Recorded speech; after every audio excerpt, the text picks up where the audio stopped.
Lenny pourrait se réjouir, il a une semaine de vacances en plus. Mais ça ne lui plaît pas plus que ça. Non, parce que moi, je voulais revoir mes copains. Sa maman non plus ne se réjouit pas. Son planning de rentrée est tout chamboulé. J'ai été obligée de faire venir ma mère pour le garder parce que moi je travaille au McDo de Lisieux et mon mari part la semaine en déplacement. Il part du lundi au vendredi, donc j'ai été obligée que ma mère vienne ici.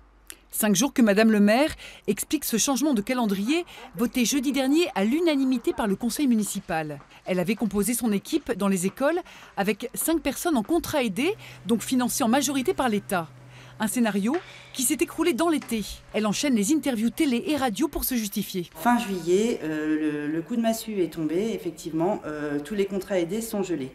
Ça veut dire que moi, aujourd'hui, pour le 4 septembre, il me manque des effectifs.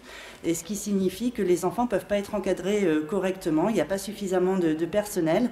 Et voilà, je risque de mettre les enfants en danger s'il n'y a pas suffisamment de monde pour s'occuper d'eux. Madame le maire a lancé le pavé dans la mare et espère des retours positifs. Si elle n'obtient pas de contrats aidés, la commune devra débourser 67 000 €. Aujourd'hui, on est dans l'impasse. Moi, ça veut dire que soit il faudra qu'on réduise certains investissements qui étaient prévus, soit qu'on augmente les impôts. Et je peux vous dire que ce n'est pas une décision qui serait extrêmement populaire. L'agacement est d'autant plus grand que cette rentrée avait été soigneusement préparée depuis mars avec les parents et les enseignants.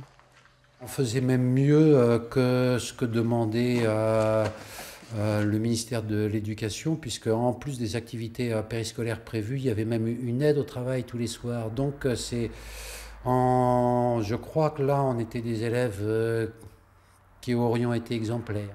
Ce professeur avoue que la rentrée est sa journée préférée.